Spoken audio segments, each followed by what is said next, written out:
One method to factor a quadratic is the box method. This is a really good method to use if you are a visual person, and personally I recommend this to most of my students. So first off, we have this trinomial quadratic, which is 10b squared plus 13b plus 4. And what we want to do is we want to factor this into two binomials. And we want to fill in those parentheses. So first off, what we want to do is we want to fill in the box. The first term, the ab squared in this case, or ax squared, is going to be a 10b squared. These two diagonal boxes are going to be left empty for now, and the plus 4 goes in the last box.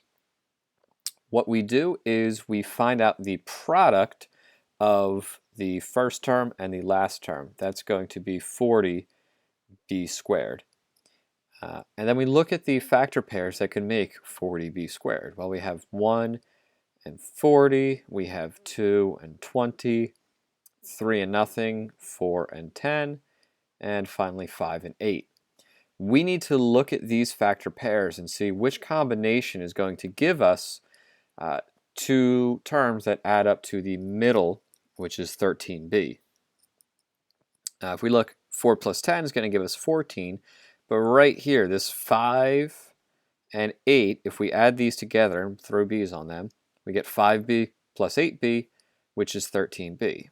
So I can put those two terms in these remaining boxes. Now the next part's actually pretty nice in that we just have to find the greatest common factor in each row and column. So the first row here, if I take out the greatest common factor, it's going to be 10b squared and 5b. Greatest common factor is 5b. If I take out the greatest common factor from the second row, it is going to be 8b and 4, so that's a 4.